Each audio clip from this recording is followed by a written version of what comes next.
to the cloud it goes. I'm going to share screen, and I will go to where are you?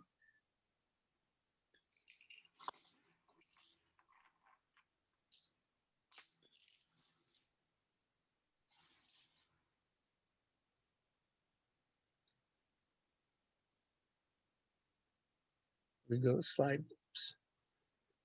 Slide that off to the side. Okay. So welcome. It's Introduction to Midpoints, Santa Monica Astrology Meetup, Sunday, March 14th, 2021. 2, 5, 9, 10, 11, 12, 13, a 13 4-day.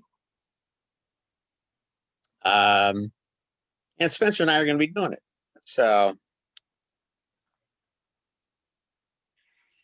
we're going to talk about what midpoints are, why you should use them, how to find them, how to choose which ones to use, since I will show you how many you end up with.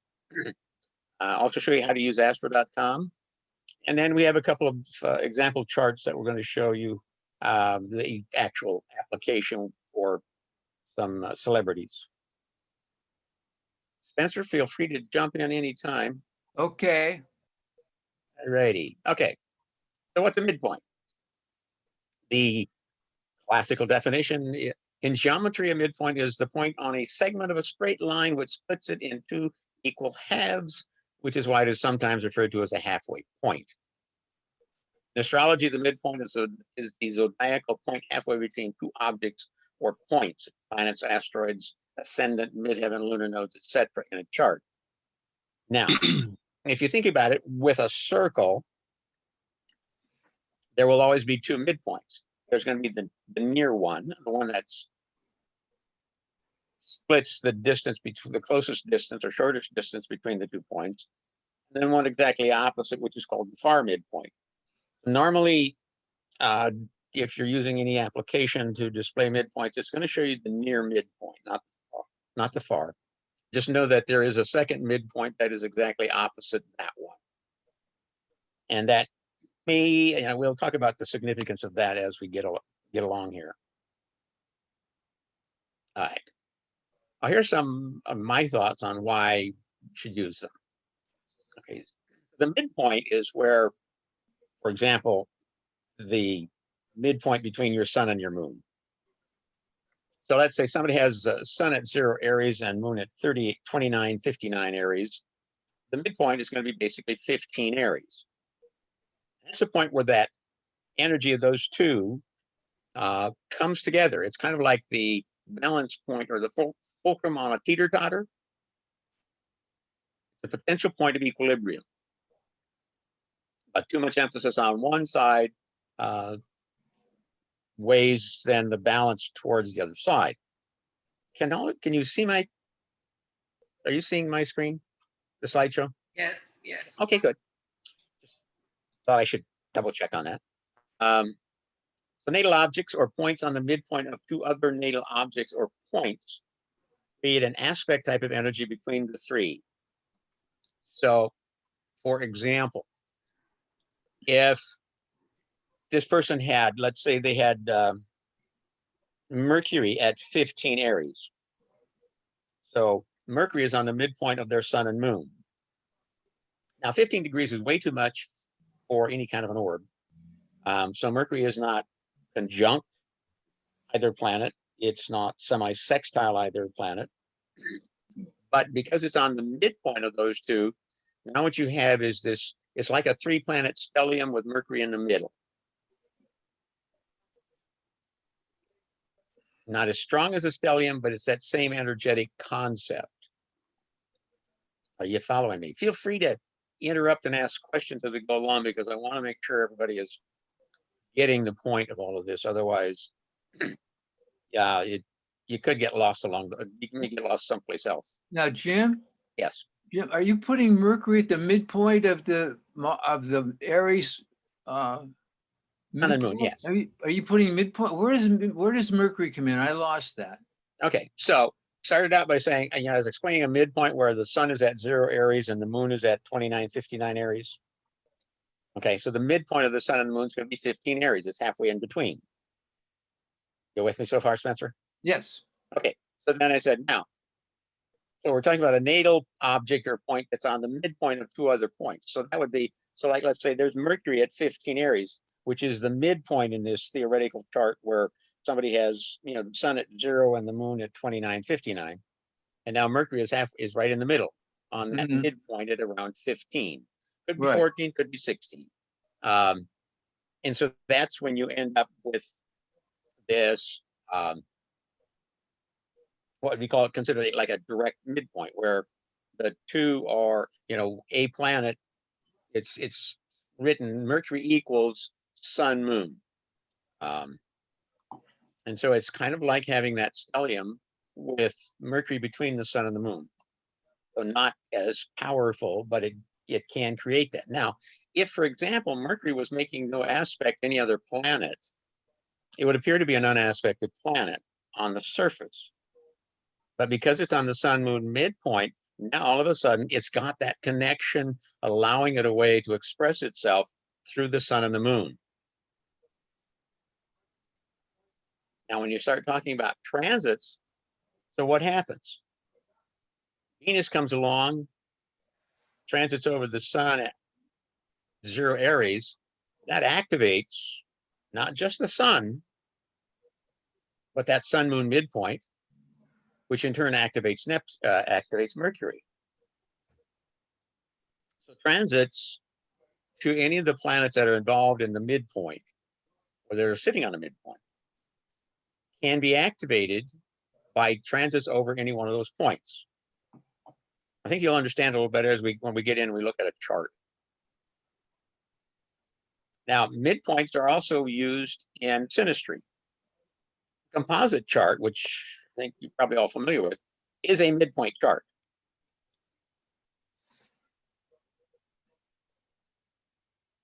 It takes position of the sun in person A's chart and the position of the sun in person B and finds the midpoint between those two suns.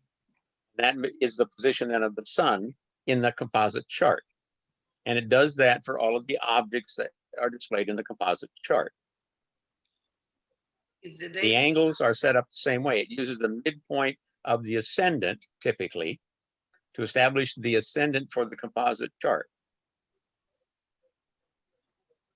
Can I ask something? Yes, certainly. The Davison composite chart that appears in Solar Fire based on the midpoints? Yes, though you can do other types of composite charts, I believe, but yes. The natural or normal usual composite chart is just a midpoint chart.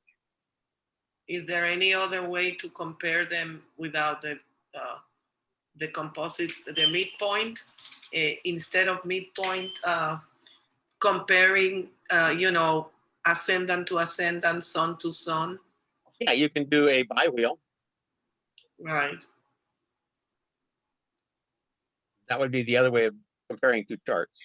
And it's something that normally if I'm looking at dealing with a synastry question, I'm going to look at the charts separately. I'm going to look at the biwheel for the two charts together, and then I'm going to swap them so different ones, they take turns being in the middle. But I'm also going to look at a composite chart, and then I'm also going to do a Davison chart. Okay. Jim? Yes. I had a couple of questions. Is the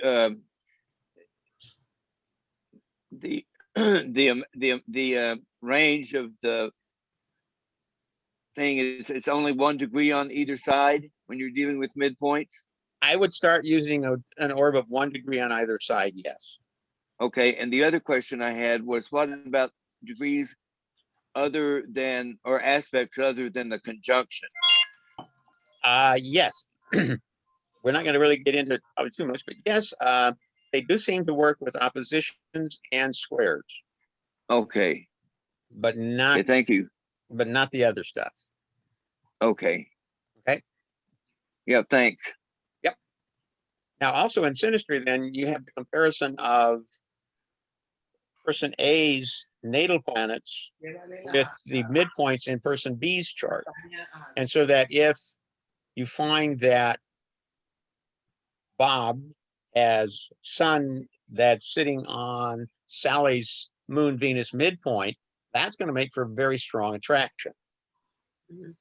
That's how midpoints can also play into synastry comparisons, where you're looking at the two natal charts independently, but you're comparing natal placements in one chart with midpoints in the other chart. So sometimes when you look at, you're doing a synastry comparison of two charts and you're not finding a lot of connections between the planets, not a lot of direct connections planet to planet, look for midpoints, because that may hold the key.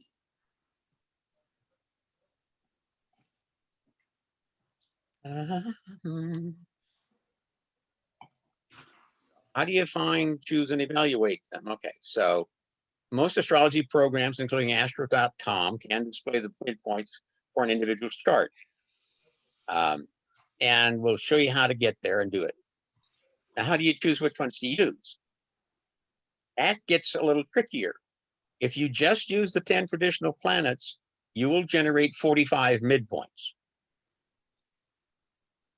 The more points you have, the more midpoints you generate. So, and I would suggest starting with looking for midpoints that are within 1 degree of or above either each other or of an object or point in the chart. That is, they're within a degree of one of the planets or a degree of one of the angles. Now, in most cases, you're always going to want to consider the sun-moon midpoint, simply because they're the two big, brightest objects in the sky. And when you're trying to figure out what this means, when you have a midpoint, maybe you've got two midpoints that are conjuncting each other, which it could involve 3 or 4 different planets, which may not be making any connections. And when we start looking at listings, you start to see some of this. The house that midpoint falls in can be significant. This is exciting. It's not All right. time. So I'm going to start. So here's the bi wheel or here's a composite wheel for Prince Harry and Duchess Meghan Markle. Okay, so what I wanted to show you is how this works out. See, Harry's sun is at 22 Virgo 57 minutes. Meghan's sun is at 12 Leo 0 minutes. Now the difference between those two is 40 degrees and 57 minutes.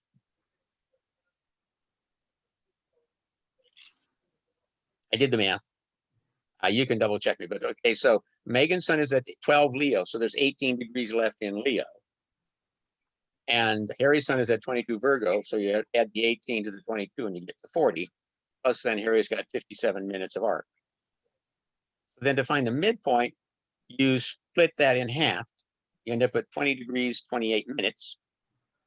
And the easiest way then is you can either add it to 12 degrees Leo for Meghan's sun, or you can subtract it from 22 Virgo for Harry's sun. Either way you cut it, you basically end up with this composite sun at 2 Virgo 28. And that process then is repeated for each. So the Mercury placement was based on Aries Mercury and the midpoint between Harry's Mercury and Rachel's Mercury. Aries moon and Rachel's moon. Whoops. Okay. Y'all got that? We good so far? Yes, thank you. Yes. Rainer? Yeah, all good. Hi there. Thanks for doing this, first of all. I just have a quick question about house systems as it relates to this. So does this technique work equally well for the various house systems, or does it, in your experience, does it tend to work better with certain house systems than with others? I'm noticing you're using equal houses here, but just wondering if you have any comments on that. Sure, I can comment on just about everything, even things I shouldn't. Okay, so notice in the composite chart, it uses equal houses. And that's just by default for the composite chart, because it derives the ascendant from as the midpoint of the two ascendants of the ascendants of the two individuals involved. And then it just defaults to equal houses. But yes, if you've got, for example, if you normally use Placidus house system and you want to, the midpoints will work in Placidus They work on all the house systems.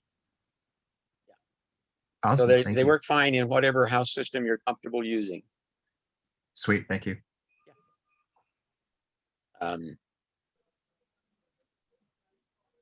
If you're going to compare two charts, ideally they should be under the same house system though. Some systems won't allow you, some programs won't allow you to try to do a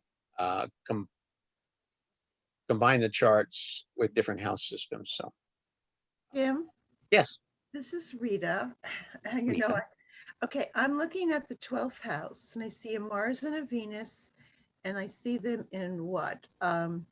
Virgo and Libra, right? Yes. So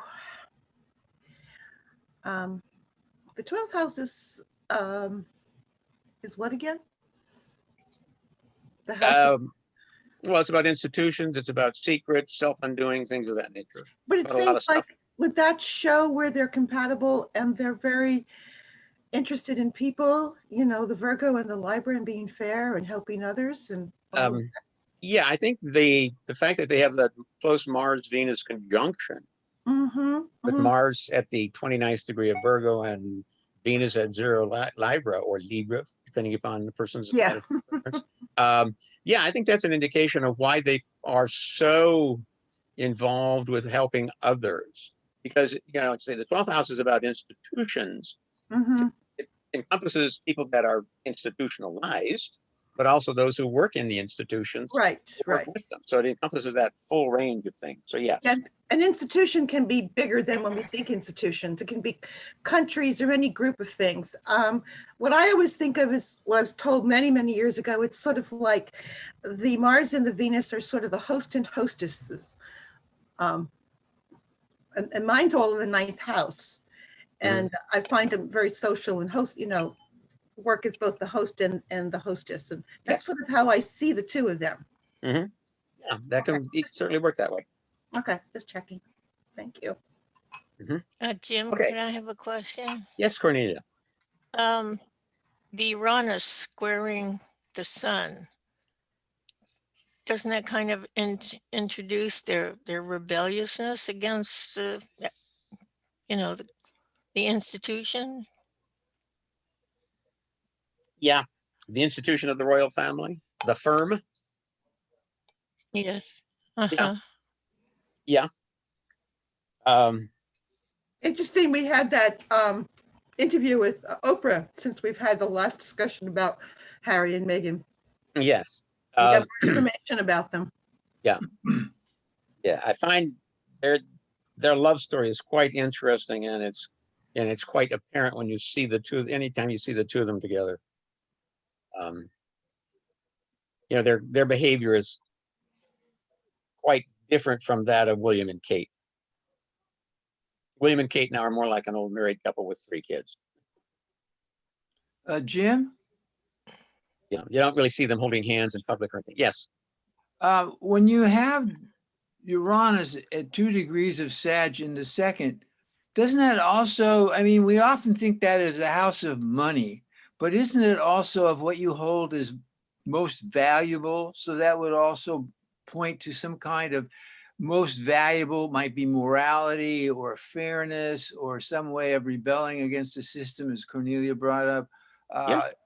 Wouldn't that be the way to look at, one of the ways to look at that is they have certain ideas towards money, but I think a more significant one is that they have this rebellious spirit towards what's most important. What do you think? Yeah. Yes, I would agree. Something else I just have to notice is that you'll notice that there's an S by the 58 on Uranus. So Uranus is in the process of stationing, getting ready to change direction. You know which way it's going? It's going to go direct or retrograde. Is a pop quiz, people. I think I'm going to fail this quiz. It's going direct.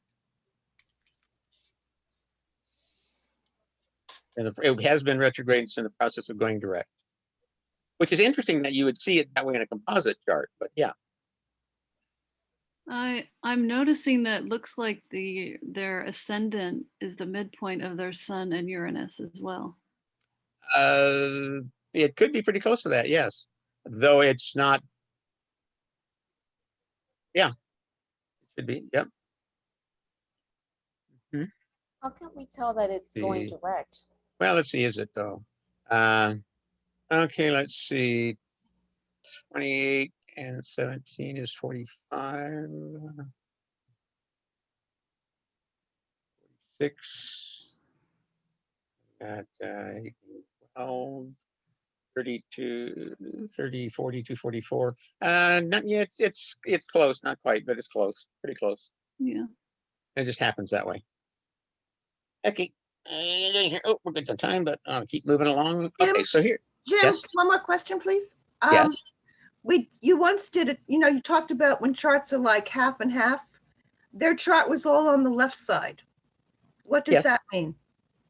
Well, everything ends up in the Eastern Hemisphere. Generally, Eastern Hemisphere characteristic is that those are people that tend to work better alone, as in they initiate things, function better alone rather than working as part of a group or team. They don't need others to motivate them, self-motivated. But you'll notice that they're half in the Southern Hemisphere and half in the Northern Hemisphere as well. Yeah, that's what's kind of unusual. It's almost like they have the early childhood stuff and then they have the outer going out into the outer world. Mhm. They kind of skip the other half. Well, what's also interesting too is that the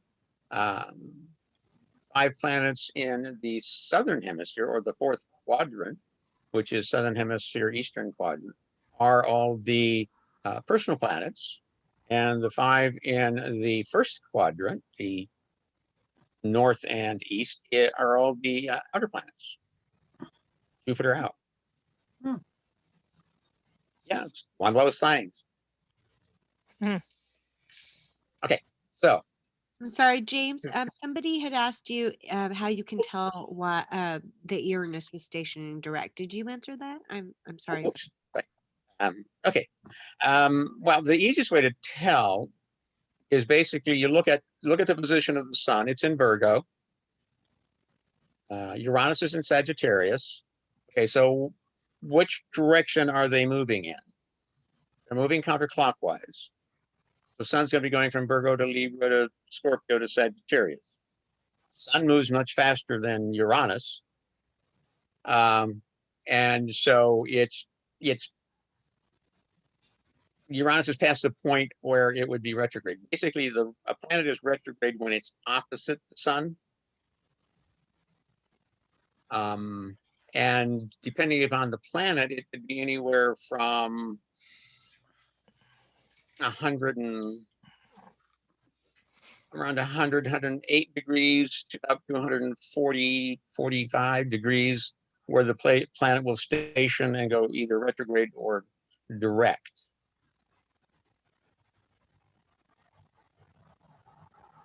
It's based on, the sun moves faster than Uranus, so the sun is going to catch Uranus, so Uranus is no longer, if you place the Earth over at 2 Pisces, you can see that Uranus is not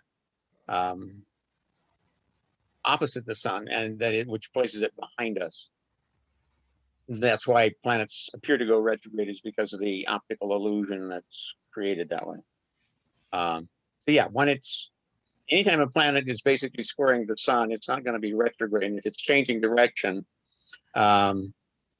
depending upon where the sun is at, in this case, the sun is at 90 degrees applying to Uranus.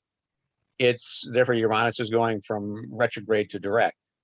If Uranus were on the other side at, say, 2 Gemini, then it would be stationing retrograde, because the sun is separating from Uranus, separating from the square. Okay, From square to trine. that makes sense. Thank you. Thank you. Yeah, it's a visual thing. Okay, oops, why do I keep doing that? Okay, here we go. All right, so you go to astro.com, and You're on the extended chart selection page. You got some birth data up there. You can see a horoscope for, in this case, it was for me. And you'll look and you'll see the blue. Okay. See the big blue arrow. Okay, it's pointing to chart drawing style. Okay, so there's a drop-down box there. And when you click on that, you get a long list. And what you want to find is the Keller style with midpoints. And that's this chart drawing style you want to select. Okay. Then you go and you click here to show the chart. And so now you can see just the top of the chart there. But now up here, just above the chart data, there's where it's pointing to PDF additional tables. And depending upon the selection you make for chart drawing style, that will determine what data you get in your additional tables. In this case, the additional tables will give you a midpoint listing. So you select the additional tables, you click on that box. You click, literally, you can click on the PDF additional tables, and it will take you to this screen more or less. You'll notice at the top there's midpoint structures, and you know I don't really bother using this kind of listing because of the way it works. Okay, you'll see that in that top section, it's got Sun, Moon, Sun, Venus, Sun, Jupiter, Sun, Pluto, and so on. And different programs will list things differently, but basically it's going to take one of the planets and it's just going to list it might list their midpoints, and then go to the next planet and list theirs.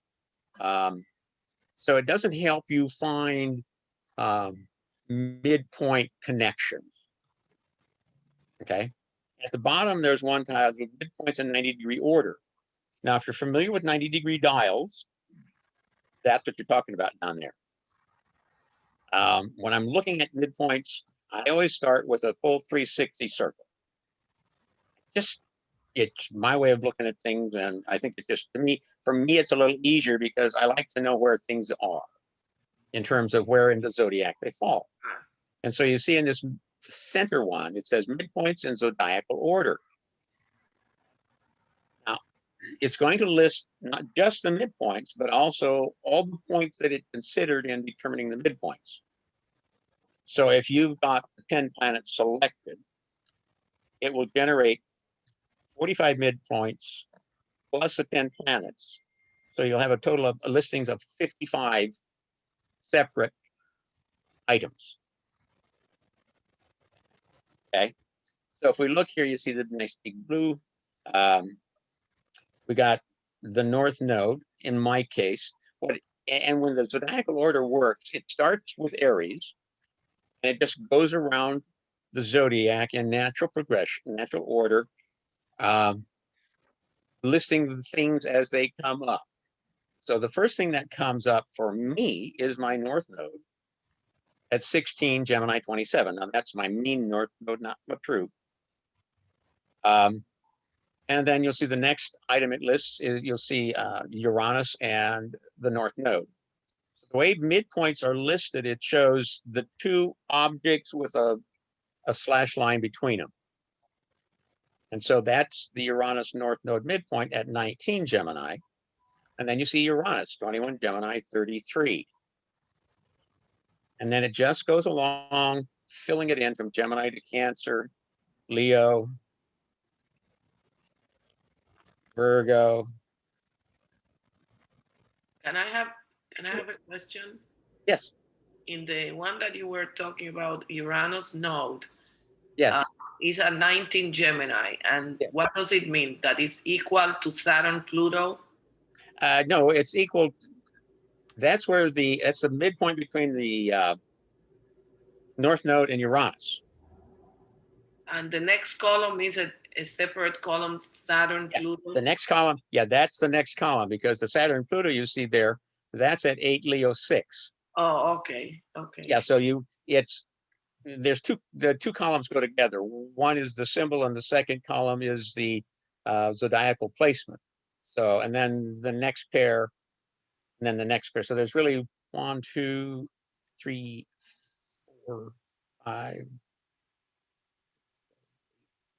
Yeah, so you can see there's 1, 2, 3, I get 4, 5, 6, 7, 8, and 3. So you've got like 9 separate double columns showing points and midpoints and their locations zodiacally. Okay. So you're having a nodal return, James, right? Yeah. And it's that time of life. I survived all the others. Jim, Yes. can I ask a quick question? Yes. Obviously with midpoints, we're always taking the midpoint closest, the closest midpoint for the two planets, Yes. right? Okay. And just the second thing is I've only worked with sun moon midpoints, but you use all? I look at all of them because what you want to look for are the ones that are conjunct a natal position. Got it. Or Okay. where you have 2 or more midpoints that are conjunct each other. Got it. Okay, if you go, I pointed down here at the bottom of the second group. But hang on, let me see here. I think this works better. Here we go. So here's that central section taken out and placed here. Okay. So you see what you got here. We see a Mars Saturn midpoint at 10 Virgo 3, and then my sun at 10 Virgo 43. So so the way that works, it says sun equals Mars Saturn. That's how it's written in astrological symbology. But if you take up now, you see the next one, Pluto midheaven is 1145, so that's more than a degree away. So I don't figure that one in. But if you go to the previous column and you go down to the bottom, you see here is Neptune Pluto at 9 Virgo 49. Okay, so that midpoint, Neptune Pluto, is only 14 minutes of arc from my Mars Saturn midpoint of 10 Virgo 3. When you're looking at numbers like this, keep in mind, okay, so the first number, the 9 is the degree, and there's 30 degrees in a sign. And the second number is the minutes, and there's 60 minutes in a degree. Okay, so there's 11 there and 3 here. So that's 14 minutes of arc, less than a quarter of a degree separation between my Neptune Pluto midpoint and my Mars Saturn midpoint. And since it's also within a degree of my sun. So not only does the sun equal Mars Saturn, it's also sun equals Neptune Pluto, but also Neptune Pluto equals Mars Saturn. So I literally have, it's kind of like having a 5-planet stellium there. And where is the Neptune Pluto? I don't see it. Down here at the bottom of this column, it's not highlighted. Oh, it's not highlighted. That's what. Yeah. I was having some issues with PowerPoint allowing me to highlight things. It seemed to like to freeze up for some reason, and so I stopped doing it. I got tired of rebooting. But if you go over here, look at the second one down below the sun. We have Mars Pluto, 1414 Virgo. Then you got Moon North Node at 14 Virgo 50. And then you got Jupiter Saturn at 14 Virgo 52. Right here, you can see there's 3 midpoints, all at 14 Virgo. Oh. So that makes 14 Virgo very strong. Yeah, it's a powerful degree in my chart. Well, every time there is a transit there, Bingo. it's be Mhm. made.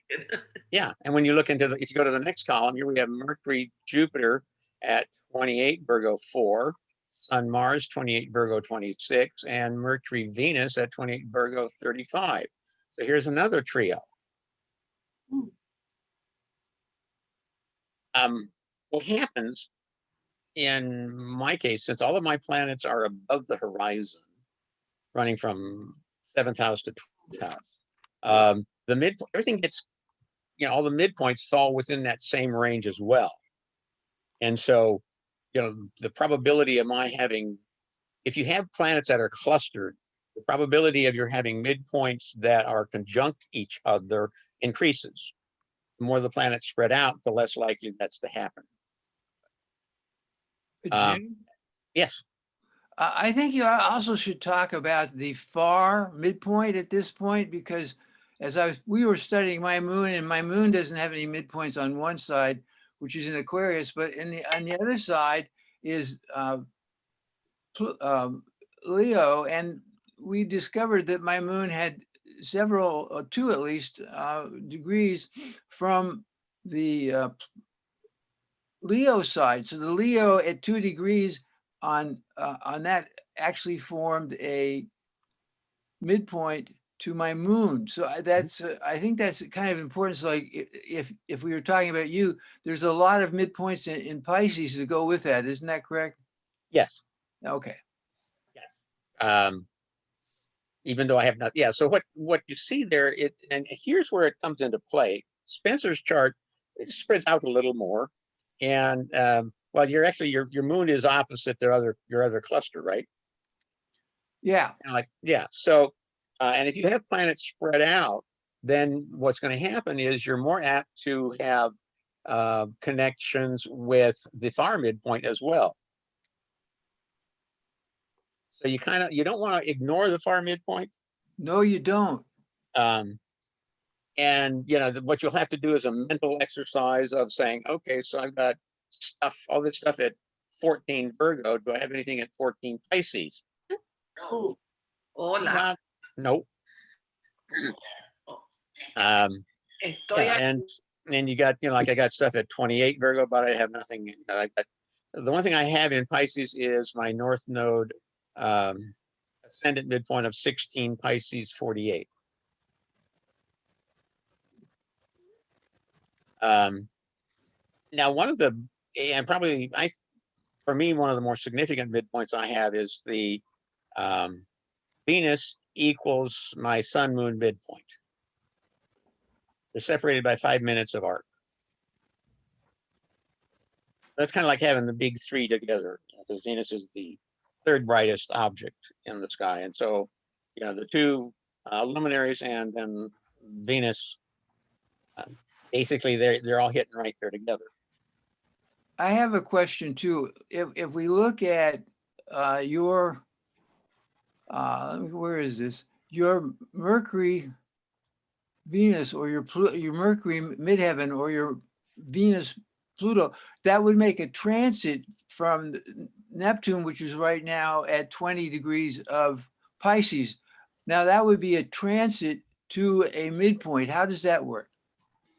Well, there's where, the transits to midpoints can be rather subtle. It depends on how strong the midpoint is.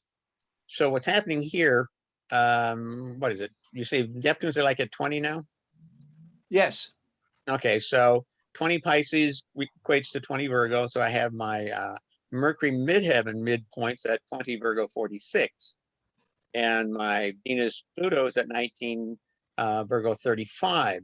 So Neptune, as it's transiting, has been playing around with this area here. There's Uranus ascendant at 19 Virgo 21. So yeah. Well, I'm probably the wrong astrologer to ask about transits, because I don't really pay too much attention to them. With my moon safely ensconced in my 12th house, surrounded by all the Liliths, anything I feel tends to be pretty well stuffed down, pretty deep inside, and is unlikely to get expressed. But you want to watch for transits. I would pay more attention, you know, it's kind of like look and see what's happening, but start by focusing on the moon, because the moon is the fastest and the moon is going to touch all of those. It's going to light everything up at least once a month. It will hit everything once a month. And so that's where you can start to develop a sensitivity to transits. Everything else is going to take about a year or longer to go around your chart and touch everything. The outer planets like Uranus, Neptune, Pluto move so slowly that they're going to be dancing over that midpoint for an extended period of time. They will, in all probability, hit it at least, you know, transit it at least 3 times over a period of several months. And so now personally, I find Pluto transits to be a bit more noticeable or alarming than perhaps Uranus and Neptune. Though, you know, when transiting Uranus opposed my sun, that was significant. I mean, that's when I started growing my hair out, stopped getting haircuts, things like that. So those are things where, you know, you're going to see things will happen that you can equate to it, but they're not necessarily going to be earth shattering. Pluto tends to shatter the earth. So this is that's kind of the process you go through. You look for, and the easiest way to find, you know, you look for close connections. And so the easiest way to do it is you simply put down the column that has the zodiacal degrees in it, and you start there and you go down, and when you see 2 that are right close together, you say like, oh, okay, here we go.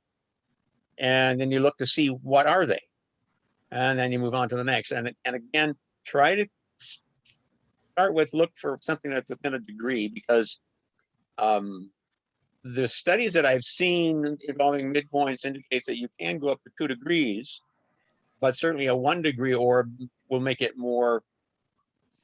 stronger and more apt to be something you notice or feel or can, you know, really relate to. So the tighter, the better.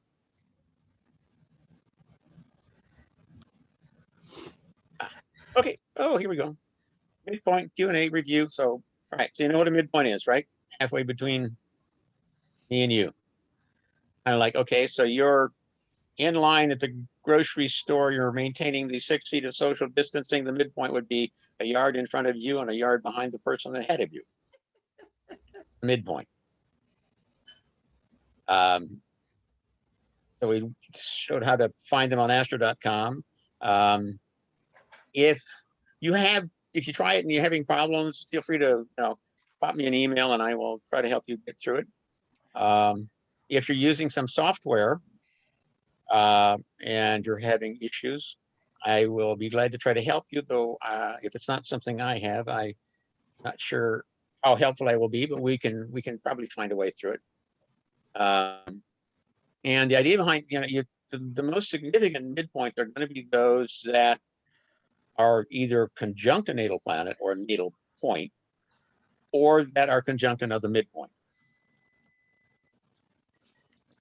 And if you find that you've got like 3 midpoints that are together in a cluster, then you're really going to want to pay attention to that cluster. And again, the easiest way to try to figure out what's going on is try to watch the moon and see what happens when the moon goes over that midpoint cluster. Okay, so now into some more real life examples to Harry and Megan. Questions, comments, thoughts? Yuki. No, I just had a quick question. I'm Yes. not good with all the mathematical things, but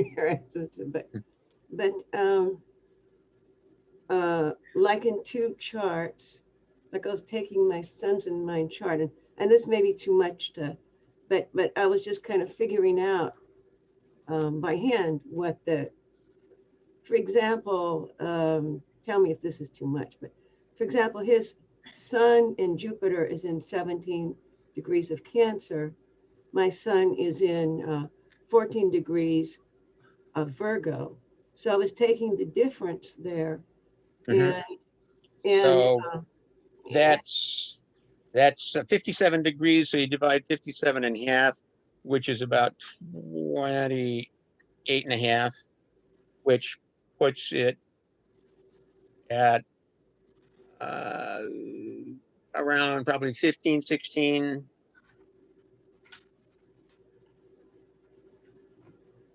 Leo, somewhere around there. uh, 16, oh, 17 Leo, something like that, I think. yeah, I was trying to do it by hand and I don't think I did. Well, what you want to do is, okay, since one's in Cancer, okay, you subtract that number from 30 Yeah, and the others, and then you add the 30 degrees for Leo, and then you add the number of degrees that the other point is in Virgo. And so you add those three numbers together, and then you divide that in half, okay. So and then add that half to the one in Cancer. okay, I'm gonna have to work with this. I think I got like, I think, oh, I got the midpoint as 27 degrees Leo, but I don't think I did that right, which have been, What do you got? You said 17 Cancer and 14 Virgo?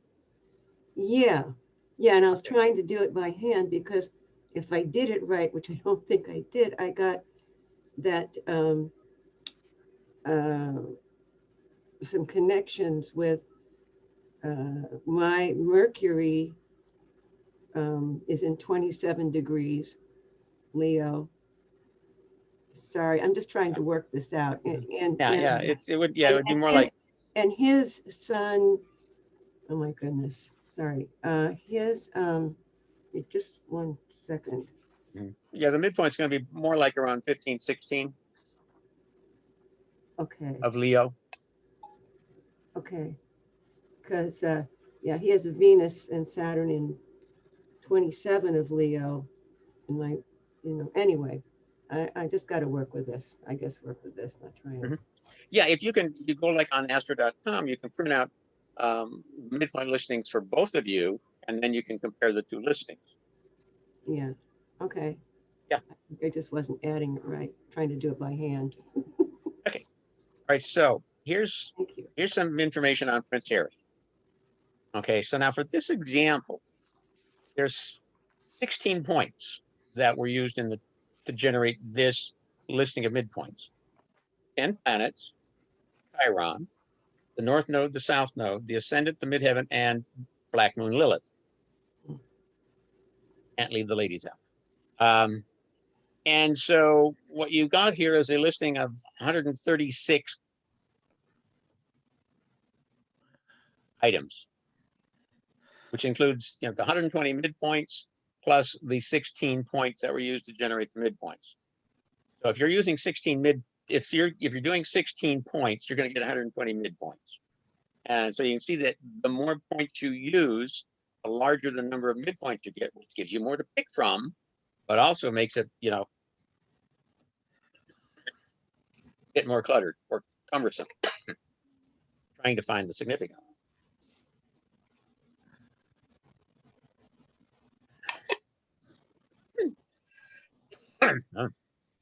Okay. And so again, here's what happens is we see the first thing that's in the list is the black moon at 12 Aries 49. So that's Aries black moon. That's where it's at. And then we go through some Taurus points, some Gemini, some Cancer, quite a bit of Leo, a little Virgo, some Leo, some Libra, some Scorpio. Oh, lots of Scorpio. And then we get into Sagittarius, a bunch of Sag, a little Capricorn, some Aquarius, and then another bunch of Pisces. And it finishes off with the Chiron ascendant midpoint of 25 Pisces. So let's see. 1249 Aries. Closest thing we got to that. So there's nothing close to that. But if we look for the opposite midpoint of 12 Libra, we do start to get in the range. We've got Sun Pluto at 11 Libra 45. So that's like 4 minutes off of a degree. but it's a degree 4 minutes. And it's like, because it's the sun, and in part because it's Pluto, I would probably be inclined to watch that combination just because it's Lilith.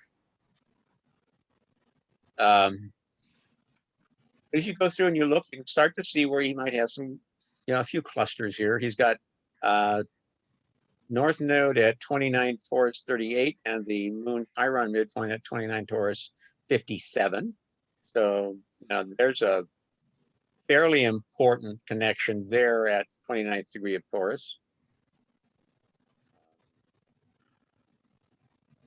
Yeah, some of these don't show up too well, but okay, this whole slideshow is going to be made into a PDF file. It will be uploaded to our Facebook page, and it will also be available to anybody who wants it by just sending me an email, and I'll send it to you, along with the link to this recording once it gets posted. Stop that. But you can see he's got a lot of stuff going on in Scorpio. We have Venus Saturn at 0 Scorpio. We have Pluto at 0 Scorpio 33. So this would be read Pluto equals Venus Saturn.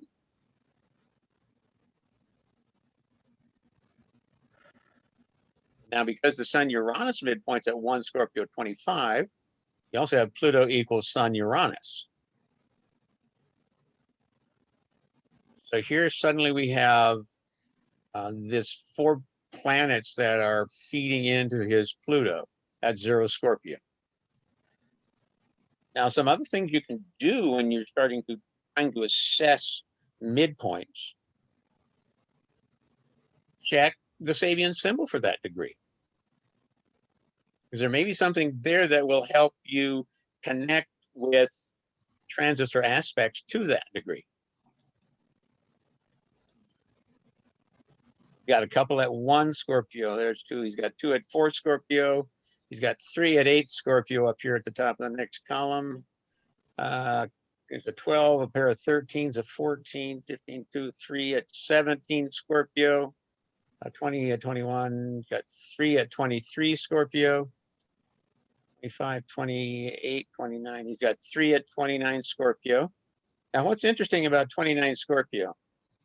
Got Venus ascendant, Neptune, Pluto, and South Node all at 29 Scorpio.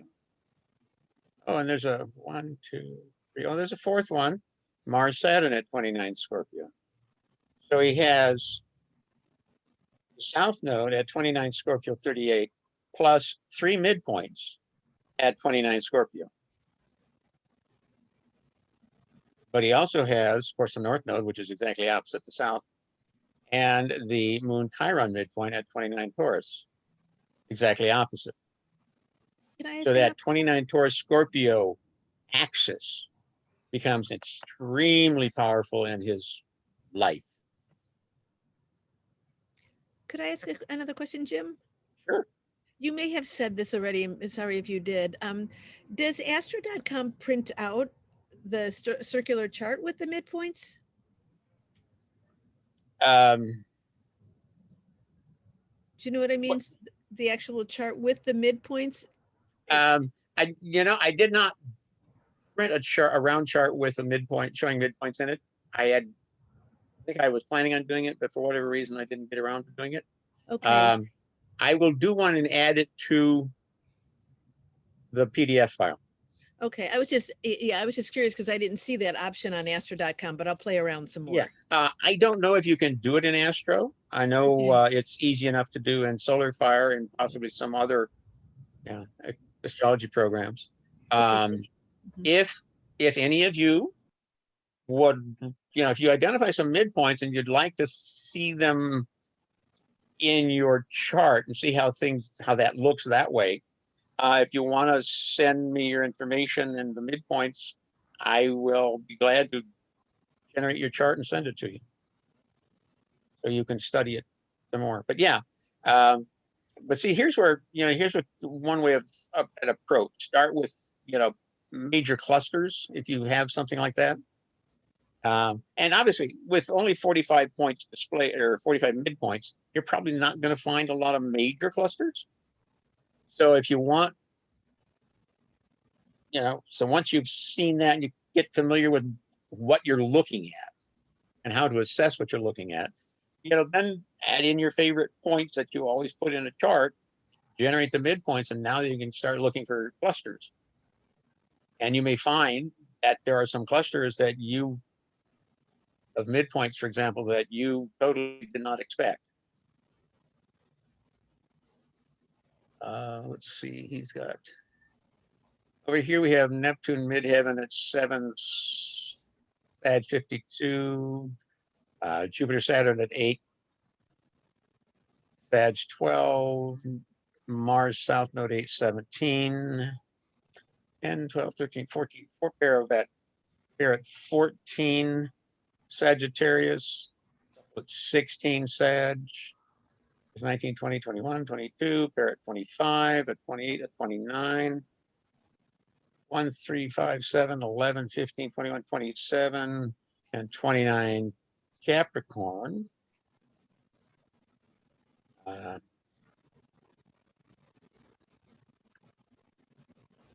Touchy thing. Not too many in Aquarius, but what's interesting is you start looking here and you'll see that he's got a lot of he's got midpoints at 29 Taurus,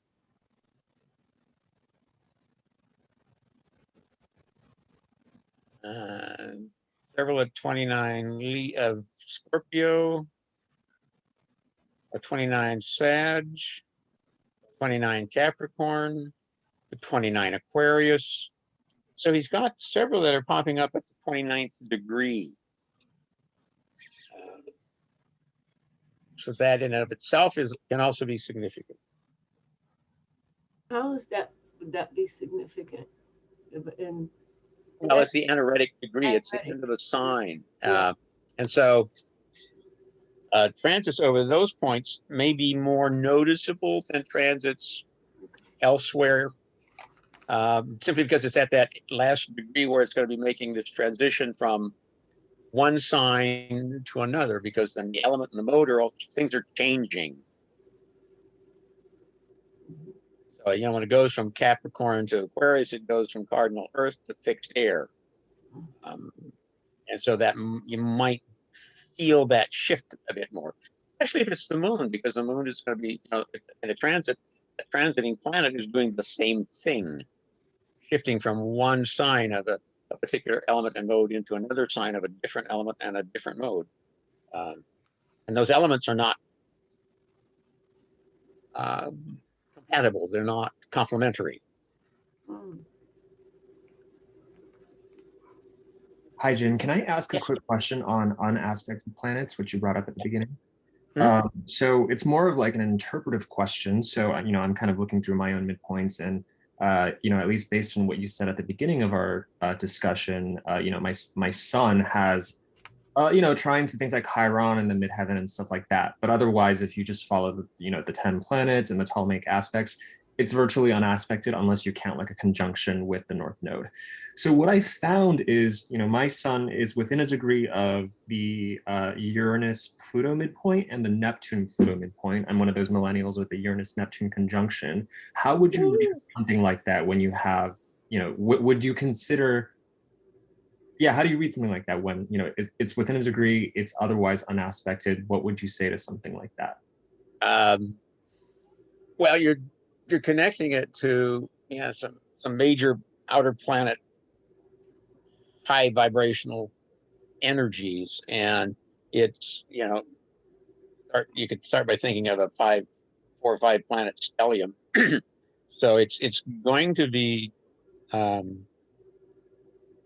it can give the sun more power and influence than it might seem to have otherwise. When we think about unaspected planets, they can behave in one of two ways. The aspects serve as lines of communication of outlets. It's kind of like you're out in the middle of nowhere screaming and there's nobody around to hear you. Okay, you're calling for help, but there's nobody there to hear you. You're unaspected. But where you're sitting on a midpoint, all of a sudden there's some sort of phenomenon that's created where maybe it's an echo or something, and now somebody can hear you. Because the planets involved in the midpoints can now hear the sun, and the sun can talk to them, and because the sun has no other outlet in terms of aspects to express itself, all of a sudden now it has these two midpoints that it can express itself out to those points that are creating those midpoints. Right. So it sounds like one way you could interpret this is the fulfillment of the sun sign potential has to do with the planets that it's in connection with. And in this case, it would involve things like the energies of Uranus, Neptune, and Pluto. Yes. Got it. Thank That's you. a good way to, yeah. Now, unaspected planets can behave, and there's two ways. One is they can feel constricted and kind of left out of the party. You know, it's like, you're the odd man out at the party. There's, 29 people there and you're the 29th person. So, everybody else is a couple and you're the only single person there or whatever. Or they can just become overly expressive because there's no constraints. There's nothing to drain them in terms of the aspect. The aspects serve as not just a line of communication, but also a line of energy flow. Well, if there's no energy flowing out to somebody else, then all of a sudden you got all this energy that you can express yourself and you can express it out. Spencer, what are your thoughts on unaspected planets? Well, I think the unaspected planet is some people think it's more powerful. I think it's a little more diminished because it's not really interacting. It's there alone. And so I usually work with unaspected planets in transits and seeing how the transits are working with that, because I think the power of a transit to an unaspected planet is more than the planet itself in certain ways, because having a planet making connection to the whole chart, I think involves it in more energy fields. Some people think the fact that it's unaspected means that it's like a laser beam and has a lot of power. You might say that it has a lot of power in the house it is in and under the rulership of that house. But on the other hand, I tend to really look at it as it's best if I have an aspect to it. That would be my thought. Another thing I wanted to bring up, since we're talking about that, I was wondering, Jim, we have two out of bounds planets here.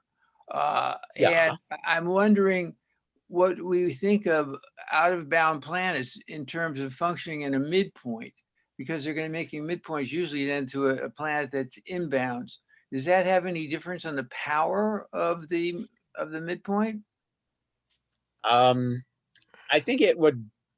I think it's going to affect the Mars-Jupiter midpoint, because those are the two planets out of bounds, more so than. But yeah, the other midpoints that either Mars or Jupiter are involved in, they may be a little wanky because one is out of bounds and the other one isn't. It's kind of like using the teeter-totter example. Okay, you get on a teeter-totter, and on the other end is somebody who weighs maybe, let's say, 3 times as much as you do. You're gonna, what's gonna happen? They're gonna be down and you're gonna be up there, and you're gonna have a hard time getting at the shift unless they work with you. Or it can be, somebody who's over there who's like, half your weight or less than half your weight. It's kind of like dad playing teeter-totter with his 5-year-old son. Dad's got to really work at keeping the son safe and happy on that teeter-totter, because there's extremes. I would tend to agree with you, Spencer, too, that the unaspected planet, it may feel as if it's stronger, but again, like somebody out there shouting at the wind in the middle of the desert, it's not going to get heard really until the transit comes along. It can be feeling stronger, but is it going to be able to act strong? Oh, can I ask a question, Jim? Sure. I have a mutual reception between the sun and moon, the sun in Cancer and the moon in Leo. I find the midpoint falls at 29 degrees Cancer, right on my Jupiter in the second house. Now, awesome. What does that interpret to you? 2019. Wow. So you have Jupiter equals sun, moon. In essence, right? Because the midpoint's on Jupiter. Right. Okay, so Jupiter equals sun, moon. 29 Cancer. Mutual reception would say that the sun and the moon are trying to kind of like dance cooperatively. It's like, okay, who's supposed to lead? And it's kind of like ballroom dancing. One leads and the other one follows, and it all how well they dance together depends on how the person leads. But then they equal Jupiter. So Jupiter's natural tendency would be to expand. But when you hit the 29th degree, things start to shift because it's like everybody's, they're kind of,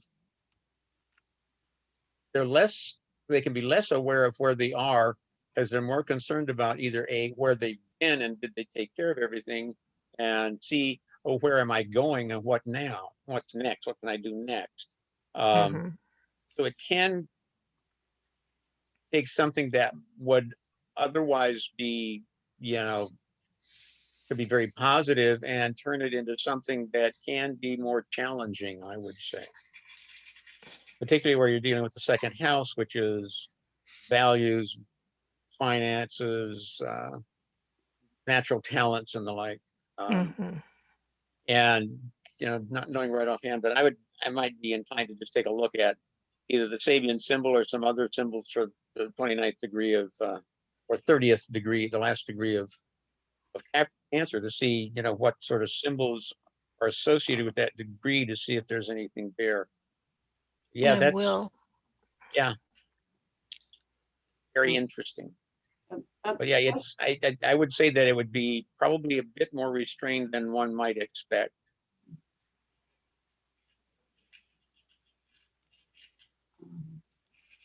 A question on unaspected planets, just real quick, guy. Yeah. My Saturn is unaspected in my chart, but it's sextile my ascendant and in conjunct my midheaven. So Okay. So that's definitely.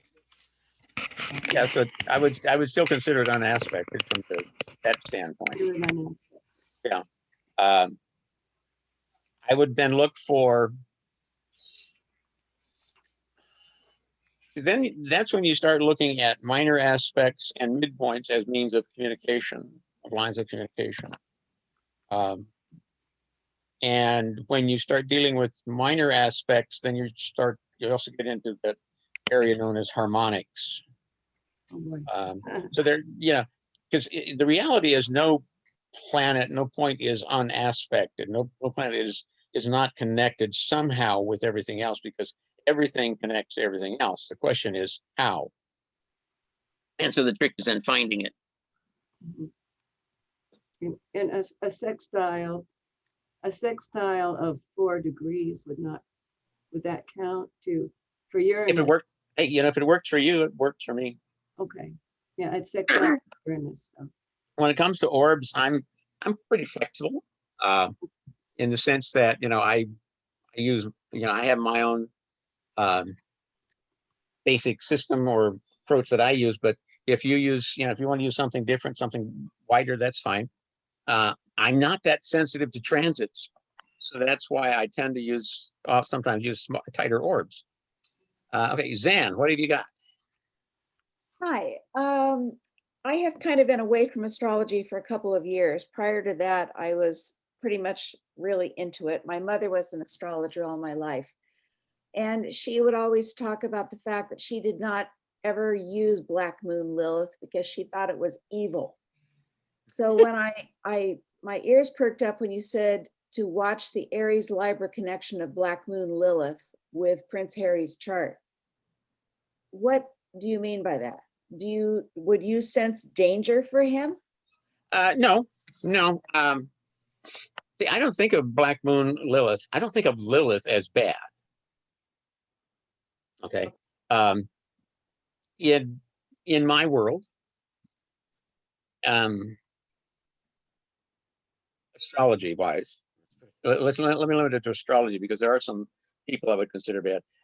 There are no bad aspects or planets or points, and there are no just innately good planets, aspects, and points.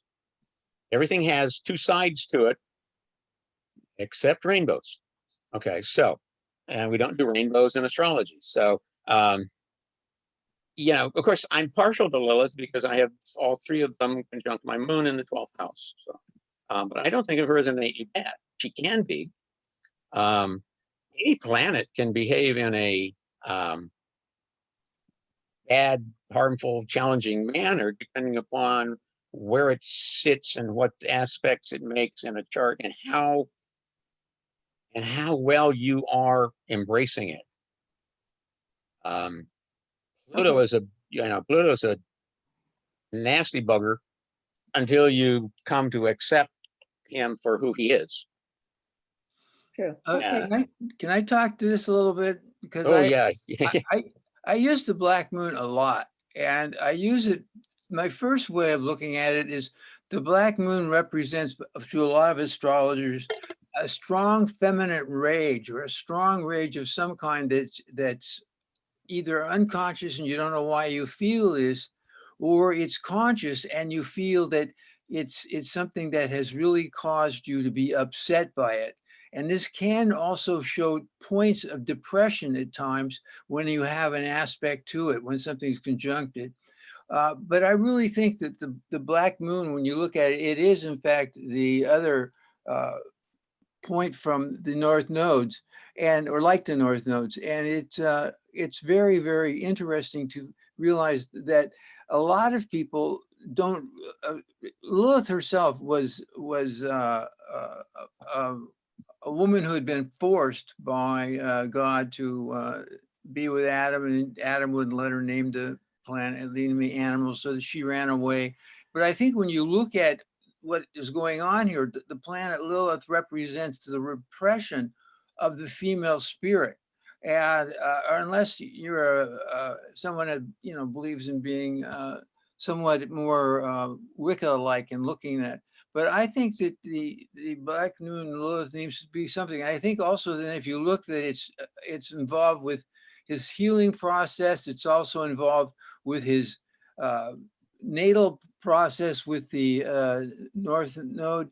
I think when you think of what's going on even now, you can see these aspects being worked on, because I think his constant misunderstanding or understanding of the rage he has for the way his mother was treated, and how this rage has affected his nodal axis.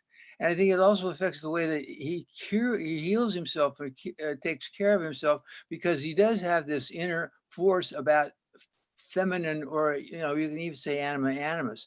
But I think that when I think about that, I do think that that represents a point that has to be dealt with, because there's so much psychic energy involved in that. Help me out, Jimmy. What is it's the other point from the other nodal axis that we have? Well, yeah, it's the it represents the other axis point in the moon's orbit around the Earth. It's the far axis point. Right. Thank you. And I'm curious, Zan, did your mother use either of the other Liliths, or was she familiar with the black moon and just chose not to use it because she thought of it as simply bad? Well, I wish as a child I would have been paying attention, to more of the astrology when I had her as a resource. But like a lot of things in life, we don't do that. I don't ever remember her distinguishing between anything other than just saying Lilith. Okay. She was I would guess she was just referring to the black moon, probably what's known as the mean black moon, or the average black moon,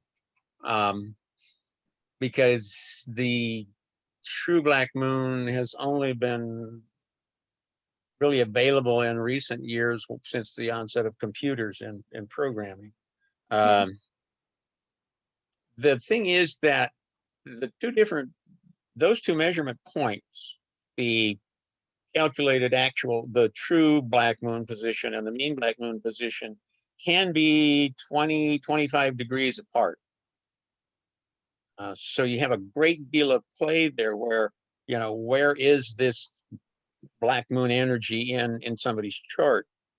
And actually, if you go on astro.com, they have a third calculation method for it as well, which is usually falls somewhere in between. Okay. But there's also the asteroid Lilith. Can which I is ask? Can Yes. I ask another question that relates strictly to midpoints? Yeah.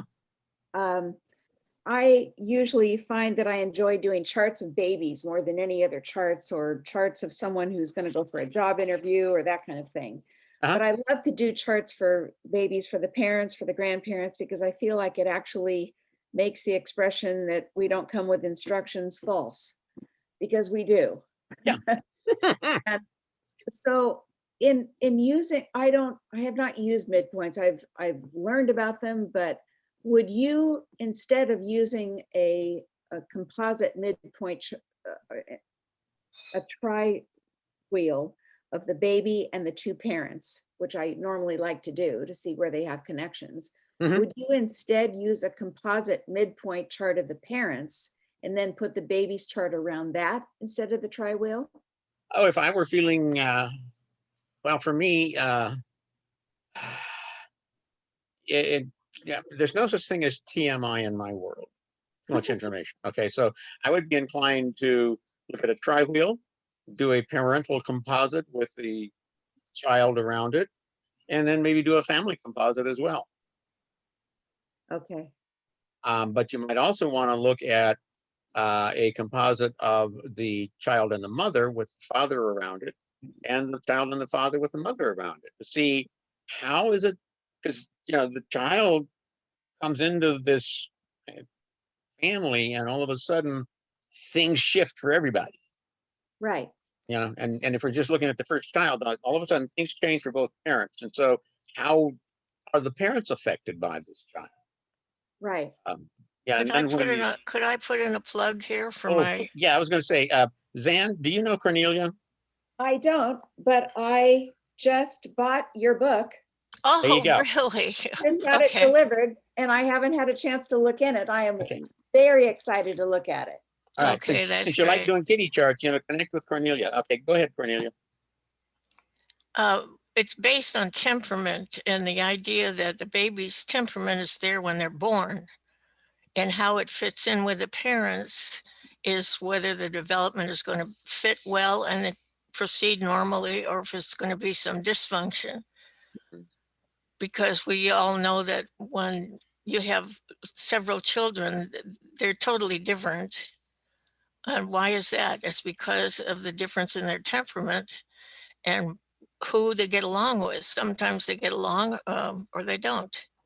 Right. And that's what causes the conflict. So you have to know what kind of a temperament the child has, and it's there at birth. And you can observe it and measure it, which is what I did the research on to do that book. So it works very well. But I treat the 4th, 10th house as a parenting axis. I don't treat it as the father, mother. I treat it as the 4th house is nurturing. The 10th house is the discipline the parents use, or the authority that they use. And I look at the moon as mother and the sun as father. It helps me a lot to distinguish. There's also a section in there which talks about different kind of moms, depending the aspect to the child and to the moon. And also, you have to realize that the child's chart is their perception of the parenting. I always used to think that it was, okay, this describes the parenting, but it doesn't. It really describes the child's perception of the parent. I think that's about it. If you get in reading the book, you'll understand, because right at the beginning, I explain my research, so you'll understand. And it has worksheets that you fill out and gives you a whole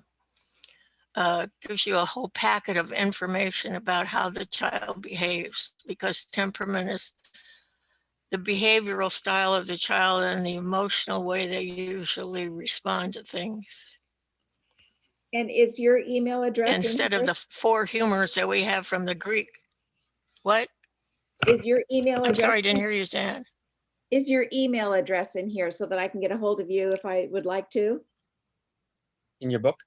In your book? Well, I don't really know. Let me give it to you. I'm looking at it and I don't see it.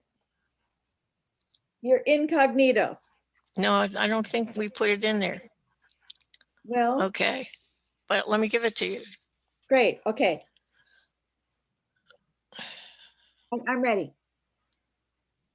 Okay, it's N like Nancy, EALA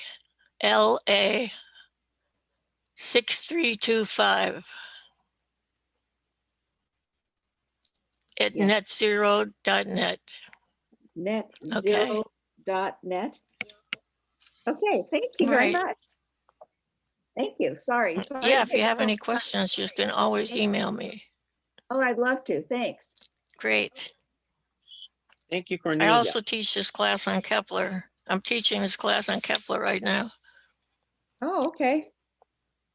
Yeah, we need to probably do a class at some point, again, talking about children's charts, temperament, things of that nature. I don't know, maybe we'll do another one on Lilith at some point. We can talk about all the various manifestations and idiosyncrasies of the different Liliths. There is a way that you can take the 3 Liliths and equate them to the concept of the maiden mother crone, all kinds of fun things you can do. Okay, so back to MIDI points. All right, so at any rate, we've talked about Harry's stuff here. So now let's take a look. So here's what Harry's chart looks like with, we see his moon at 21 Taurus 20. And then he's got everything else is up here in this fan. So it's kind of like you might call it a bucket or a fan type chart where the moon is here and everything else is over here. And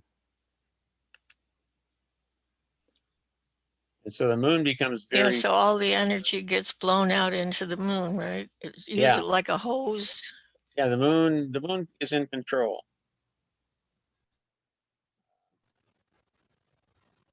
Now here's Harry's 10 planets and his 10 midpoints. And you can see how this, how things line up. Let's see, 21, 20. His Uranus-Pluto midpoint is 20 Scorpio 13, which is close to an opposition to his moon. And because it is the moon, I would give it, I wouldn't have a problem with accepting that midpoint, Uranus-Pluto, which would be significant because it is opposite his moon.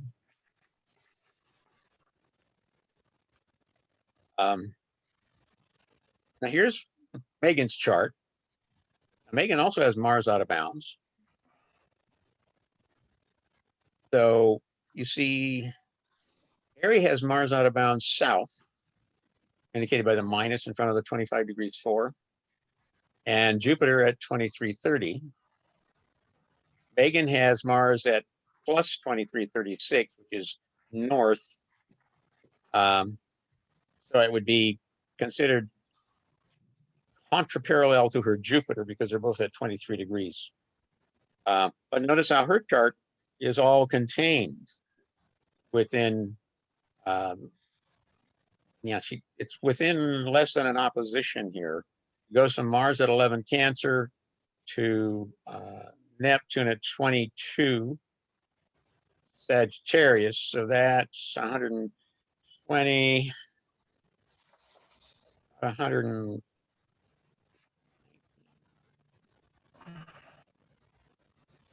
39,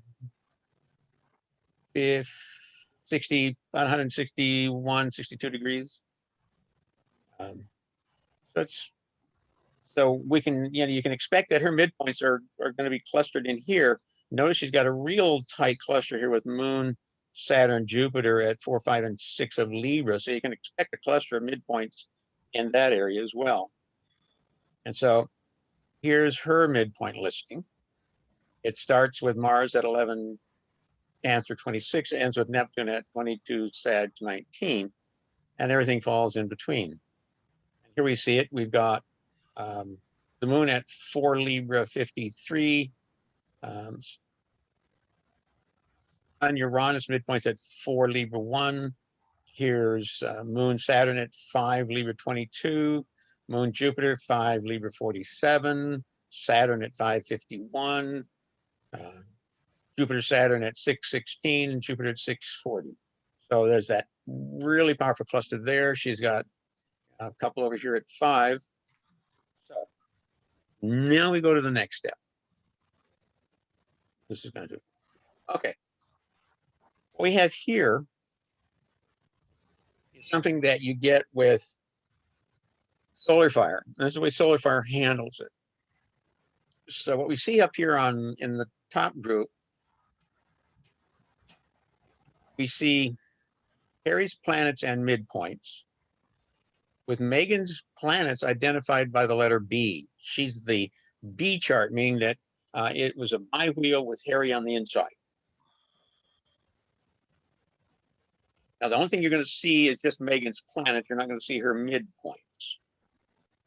But we can see by going through this where, if anywhere, Harry's midpoints might connect to some of Megan's planets.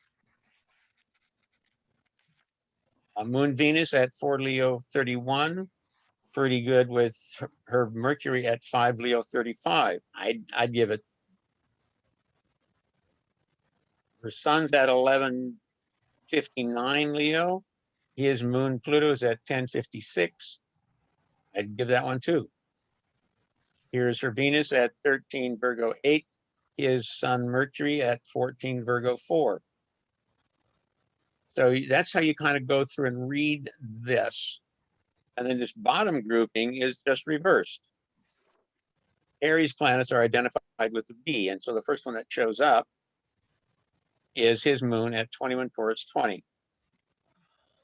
Now her planets will be shown, like here's Mars with the asterisks on either side.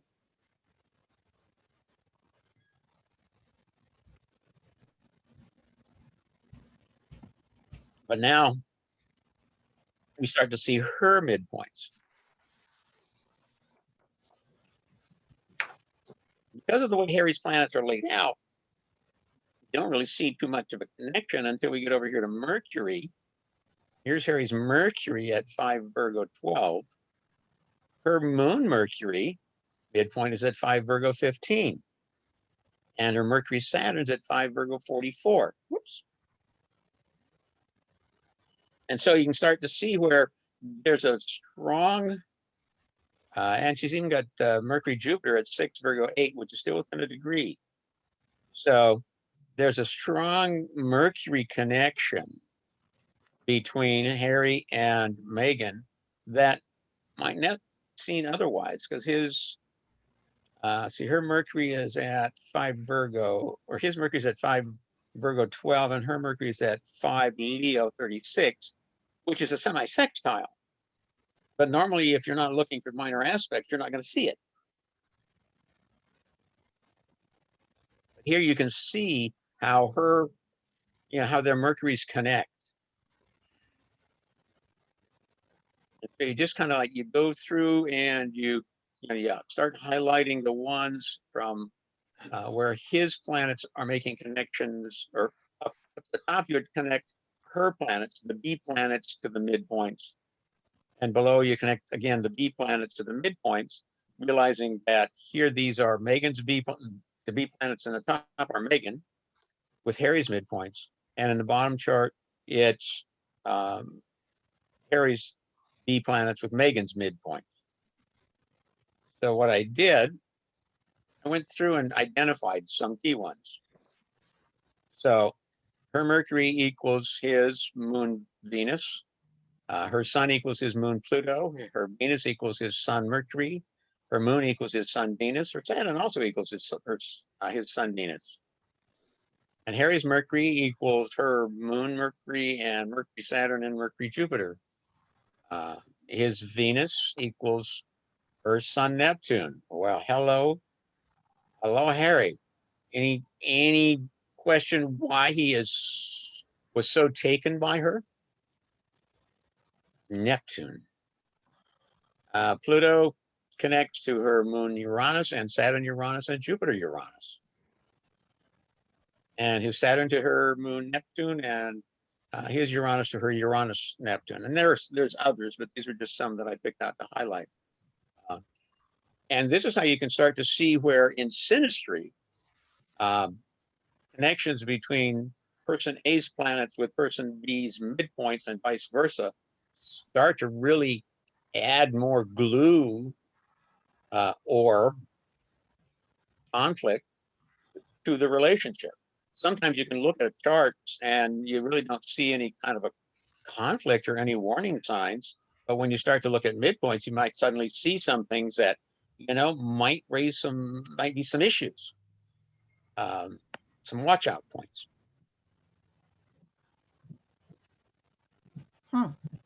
So kind of summarizing here.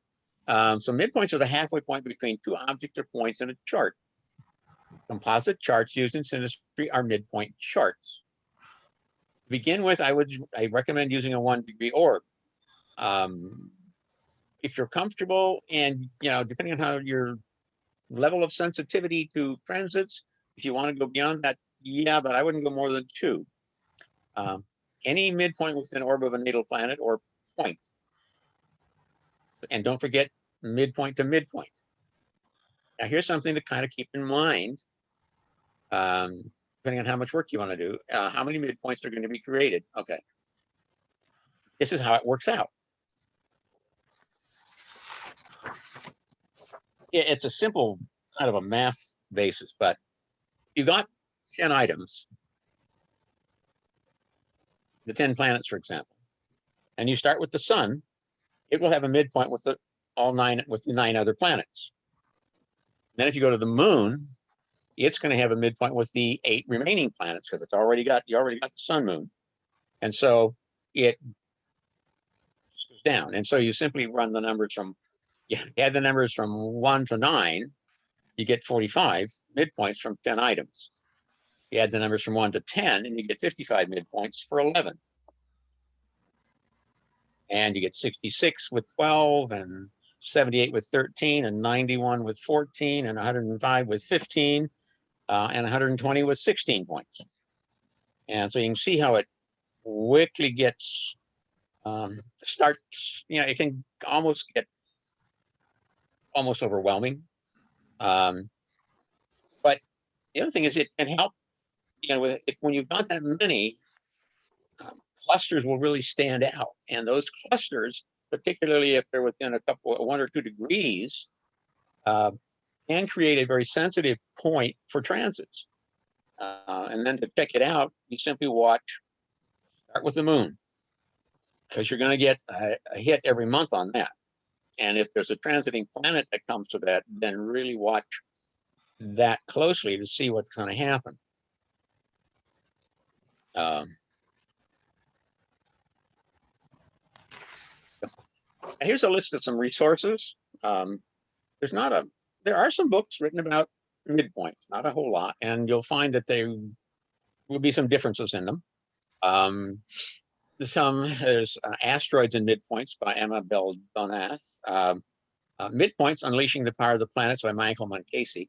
Well, that book's got a lot of other stuff in it. And Moncasi he's very detail oriented. And so there'll be a lot of information in that one. And he will actually go through and list the different midpoints. Sun equals moon, Venus midpoint. And you'll give a little, he gives you some information on it. The book includes a section of keywords for each of the planets, the ascendant, and the nodes. More than just, and it is kind of like a mini rulership book in that sense. Midpoint Synastry Simplified by Karen Obers-Savalon. Combination of stellar influences by Reinhold Ebertin. Ebertin came out of the German Uranian school, where midpoints are what they use. And so he goes into a lot of detail with the midpoints and what the different midpoints mean. He assigns definitions to the different midpoints. There's midpoints, identify and integrate midpoints into horoscope synthesis by Don McBroom. Doesn't really go so much into, he talks about midpoints with unaspected planets, and he goes through all the planets. So he goes through unaspected sun and his unaspected moon and so on with midpoints. So there's that. The last one was something that, it's a journal that just showed up in my mailbox the other day. It's from the, it's a research, and there's a couple of interesting articles in there. I've just started reading them, but one is research that was done to determine the validity and applicability of midpoints. Do they really matter? And so he created a computer program, identified a large number of celebrity charts with good biographies, keywords that help to describe the individuals, and then fed that into a computer program to run a statistical analysis. And without going into all of the technical stuff about stats, basically what he found was that, yes, midpoints make a difference, that the midpoints increase the level of understanding. I almost want to say certainty, but not necessarily certainty, but it reinforces what one would interpret natally, and it can help to more closely refine how one might interpret it. But he found that it actually works, the midpoints actually work with not just conjunctions, but oppositions, which could be the far midpoint, and squares as well, and with an orb of up to 2 degrees. So, depending on how far down this rabbit hole you want to go, folks, you can go down quite a ways. And there are other books on midpoints, some of which are out of print and horrendously expensive.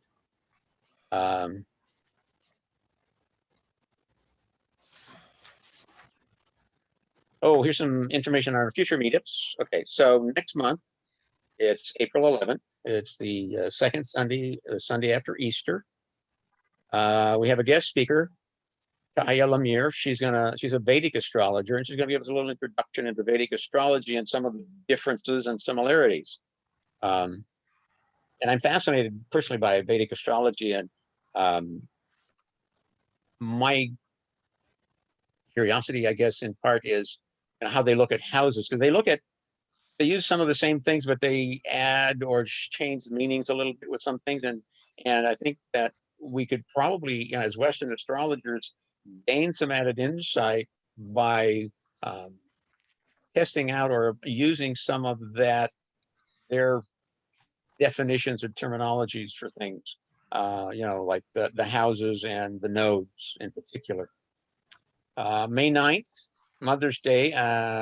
Current plan is to basically, it's most everything you didn't know that you don't know about the moon.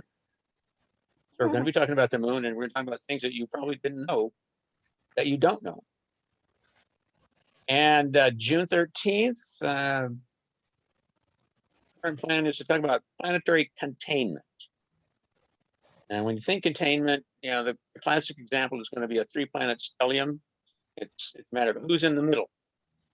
What effect does it have to the 2 planets on the outside that are containing the planet in the middle? How does that impact?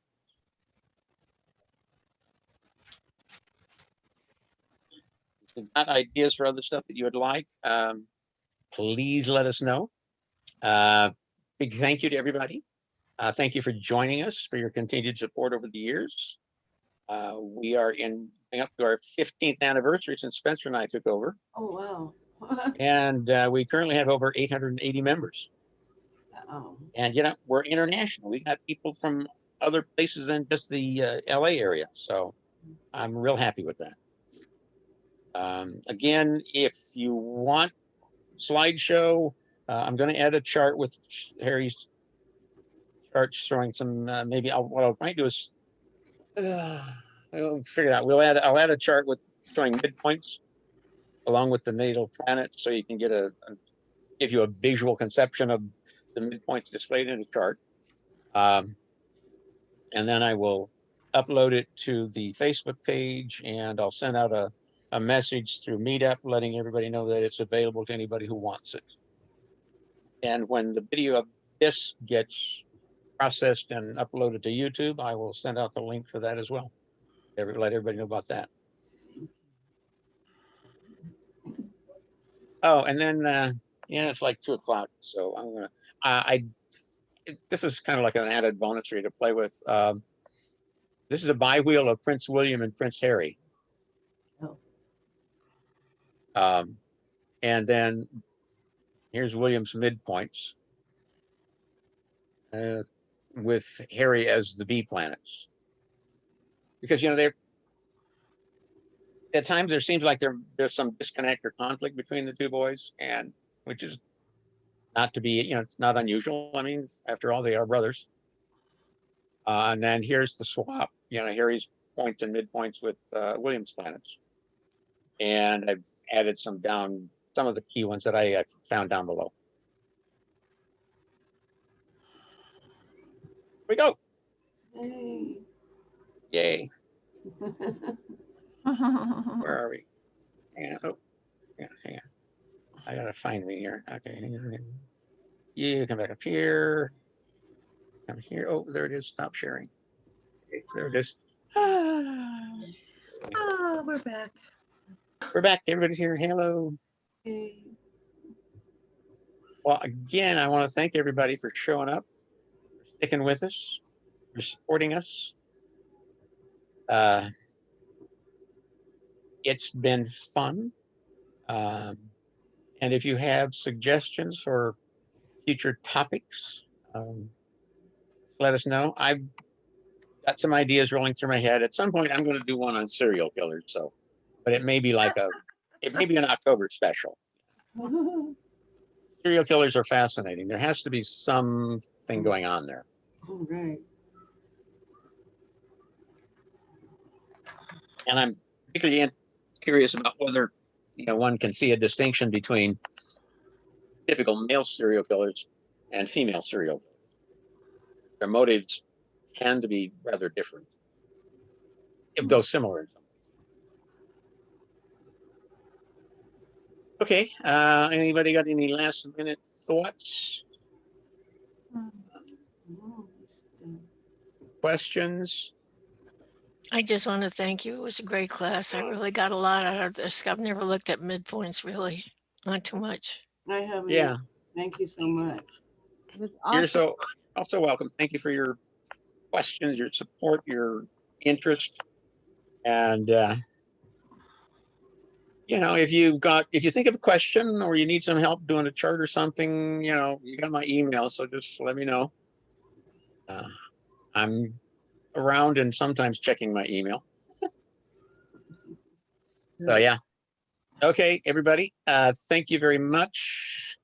Take Okay. care, be safe, and stay well. Thank you, Okay. Jim. Out. Thanks, you. sir. Bye. Okay, bye for now. Bye. Bye. Bye. Bye bye. You want to Skype sometime next week, Spence? Yeah, let's do it. Let's. Okay. I have a couple of, like, I don't think Wednesday would be good, but other days, let's kind of share dates on Monday and figure out what it'll be. Yeah, we can either this week or if we have to put it off till next week. I'm getting my second vaccination shot on Saturday, so Oh, okay. whatever. Okay. Well, let's just, you want to set something now or you want to wait? We'll We'll just play it by ear and see how things develop. Okay, Yeah, great. okay. Good. Hey, that was really great, man. I don't work we're going to work with midpoints now, but usually I find that I'm overloaded with information when I deal with a reading. Yeah, I know. That's just it. It's like, no, it's adding so much additional layering that it's like, well, yeah, from a practical standpoint, if you're a working astrologer, unless you're used to using certain midpoints, it's going to be, it's not worth it. It's generally probably not worth the time unless you're looking at a very specific question. Well, I think if Yeah, you're where it doing a might- 90-minute reading, this is a way to fill in some of the stuff, but usually Yeah. I do 60-minute readings. So, Mhm. but Yeah, you want to use the midpoints that support whatever else you've already found out. Yeah. right. Okay, And- doke. okay, well, good job, my man. Excellent work, and I really appreciate it. It's really You're welcome. Thank you for your help. All right. Okay, take Talk to you care. later. I'm Bye. checking out. Okay. Hey, Jim, are you still Hi. on? Hey, Uh, I had 2 booked astrology sessions today. Oh. And I'm running a think tank called the Uranian Times Think Tank, which I promoted on the Santa Monica Astrology. I saw that. Okay. Yeah, So great. I wanted to invite all of you, and I didn't know what today's topic was going to be, but I thought I'm going to jump in really quick, just to chime in and see how you're doing. I got your email about your wife. How's she doing? She's fine. She's doing okay. And, you know, it's like, we're just waiting to hear from the eye doctors. She's got, basically, it's going to be 2 surgeries on the one eye, and they're going to do it at the same time. It's a Yeah, matter of coordinating with the 2 different doctors. yeah. And yeah, and we're, you know, then it'll have to be sometime after we get our second shot. So yeah. But So other you're than gonna that, get- you know, it's like we're getting along. We're good. Good. If yeah, you want to just, if you want to send me some of that information on that think tank you're doing, I will make it a point to send it out to the whole meetup group, all Well, 800 and however many people. yeah. Because You know what? most, Go ahead. I was gonna say, because we have like 140 some members on the Facebook page, so most of our meetup members aren't on the Facebook page. So Oh, yeah. okay, so Well, I a can, lot of people, right. And I don't know that it's, I've posted it on a bunch of different pages, like international pages. Mhm. And it's meant to just be small salon style conversations like you and I are having here in a way, maybe Okay. up to 6 people. It's like it's the idea of having an intellectual salon or a think tank to deal with not looking at charts, but how do we deal pragmatically with the interesting transits that we're going through, especially this year. Yeah. Especially this year, the Saturn Okay. Uranus square, and also the Pluto, US Pluto return, and Yeah. how the Pluto is going to be transiting Capricorn, Aquarius, continuing Capricorn, Aquarius, and what is the Pluto in Pisces going to look like in 2044? Yeah. It's So, it's and gonna be a just while. Yeah, it'll be a while before Pluto gets to Pisces. well, yeah, but my point is, how Yeah, do we what's- plan and what do we want do? our world to look Yeah. like in the next 10, 12, 20, and 25 years? So Yeah. that's kind of that. And also like pragmatically in terms of depth psychology, how do we deal with all these interesting turns and twists that we're facing as a cultural collective and make a better Yeah. collective? So Yeah. I posted it. Yeah, I'm glad to share it with you. It's up on the Okay. Facebook page. Yeah, I haven't. Yeah, I saw it. I didn't really have the time to look into it. I've been. Yeah, um, it's cool. I'll share it again with you, or I Okay. can send it to you via Yeah. Okay. email. Yeah, Cool. that's great. Yeah. Okay. Yeah, this is my wife's birthday week, so we're going to be celebrating. We usually do something special every day just to celebrate, especially Oh, now with it. nice. Yeah, well, So you know, it's like, you know, we haven't been able to do much of anything for a long time, so at least we'll make this week special. okay, cool. Okay, good. Well, tell her Okay. happy birthday. Yes, she's a St. Patrick's Day Oh, Irish so girl. the St. Patrick's Day Pisces. Yes. Awesome. Okay, Yeah. cool. All right, Alrighty. well, good. Hey, do you ever record these sessions and post them? I do. Okay, and I when I remember, I post the link on the Facebook page. It Oh, usually okay. it takes me a little while to get around to them, but yeah, I get it done. Okay, great. Yeah, Zoom does a conversion process on it. Then I have to download it from Zoom and then upload it to YouTube. Yeah. Okay, cool. Okay. All right, I haven't seen it, but I'll look out for them. Yeah, okay. All righty. Hey, That's thanks so great. much. You're so welcome. Take care. Take good Have a care great now. week. Right. You Bye-bye. too. Bye-bye.